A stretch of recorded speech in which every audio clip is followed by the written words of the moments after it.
আসসালামু আলাইকুম রহমতুল্লাহি ওয়া বারাকাতুহু। প্রিয় দর্শক, গত কয়েকদিন আগে হামাসের প্রধান যিনি ছিলেন ইসমাইল হানিয়া, তাকে ইরানে হত্যা করে ইসরায়েলের গুপ্তচর বাহিনী।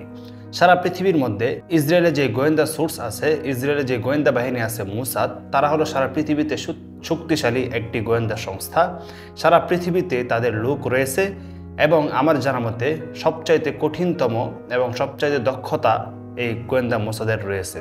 তো ইরানের ভিতরে ঢুকে ইসরায়েলি বাহিনী সেই ইসমাইল হানিয়াকে হত্যা করে একটি বিল্ডিংয়ের ভিতরে বিস্ফোরণ ঘটিয়ে তারপর তাকে হত্যা করে ইসরায়েলি বাহিনী।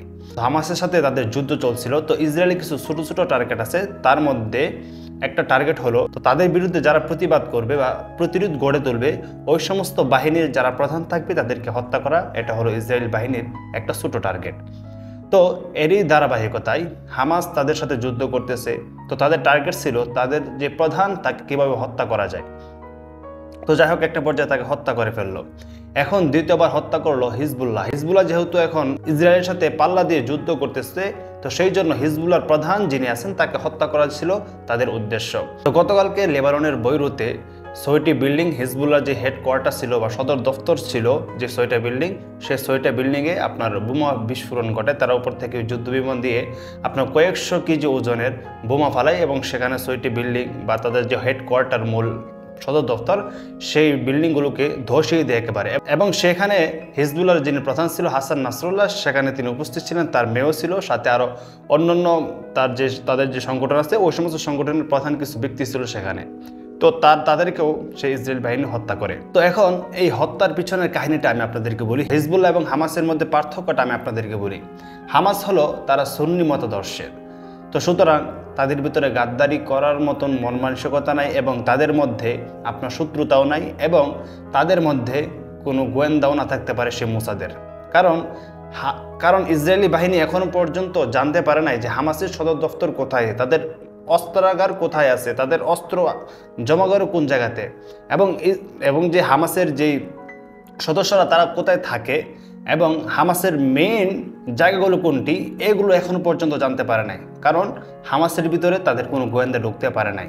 বুঝছেন একটা পার্থক্য। 2 নম্বর, যে হিজবুল্লাহ তারা হলো যে শিয়া মতদর্শের তারা হলো হিজবুল্লাহ। তো এখন শিয়ারা তো তারা গাদ্দারি পূর্বে থেকে করে আসছে। হুসাইন রাদিয়াল্লাহু তাআলা আনহুর সাথে কিন্তু সেই শিয়ারাই গাদ্দারি করেছিল, তাকে যুদ্ধের ময়দানে একা ফেলে রেখে তারপর শিয়ারা চলে এসেছিল। তো এই শিয়াদের মধ্যে গাদ্দারি করার প্রবণতা আছে এবং তাদের ভিতরে মোসাদের লোক ঢুকে গেছে এবং আপনার ইসরায়েল তারা জানতে পারছে যে তাদের সদর দফতর কোথায় আছে এবং তাদের যেই নেতা হাসান নাসরুল্লাহ সে কোথায় থাকতে পারে, সব কিছু তাদের টার্গেটে ছিল, সব কিছু এদের জানা হয়ে গেছে কোথায় আছে না আছে। এবং এই হিজবুল্লাহর আরও বড় বড় কমান্ডারকে কিন্তু তারা হত্যা করে ফেলছে। বুঝছেন, মানে তাদের ভিতরে গাদ্দারি করার একটা সীমা আছে, মানে গাদ্দারি করার মতো লোক আছে এদের ভিতরে, এই হিজবুল্লাহর ভিতরে। এবং আপনার তাদের যে হেডকোয়ার্টার ছিল সবগুলোকে ঘুরিয়ে দিয়েছে মানে ইসরায়েল, বিমান হামলা করে সবকিছু ধ্বংস করে দিয়েছে। তো হামাস এবং হিজবুল্লাহর মধ্যে এইগুলো হলো পার্থক্য। এবং শুধু সে হাসান নাসরুল্লাহকে তারা হত্যা করেনি, হিজবুল্লাহর যে গোয়েন্দা প্রধান ছিল তাকেও পর্যন্ত তারা হত্যা করেছে। তাহলে বুঝুন, একটা দলের মূল যেই পয়েন্টগুলো ছিল তাদের সবাইকে প্রায় তারা শেষ করে দিয়েছে ইসরায়েল। এবং তাদের অস্ত্রভান্ডার কোথায় আছে সব এখন ইসরায়েল জানে। তো এগুলো কিভাবে জানে, এই তথ্যগুলো কোথায় থেকে পায়? অবশ্যই যারা কিনা হিজবুল্লাহর ভিতরে আছে তাদের সদস্য, তাদের থেকে তথ্য পাইলো। এইভাবেই কিন্তু আপনার হিজবুল্লাহ শেষ হয়ে গেছে প্রায়, তাদের মানে এখন আর কিছু করার নাই, সবকিছু আস্তে আস্তে প্রায় শেষ হয়ে গেছে। তো এটা ছিল হামাস এবং হিজবুল্লাহর মধ্যে পার্থক্য। তো যাই হোক প্রিয় দর্শক, ভিডিওটা পর্যন্তই। আসসালামু আলাইকুম রহমতুল্লাহি ওয়া বারাকাতুহু।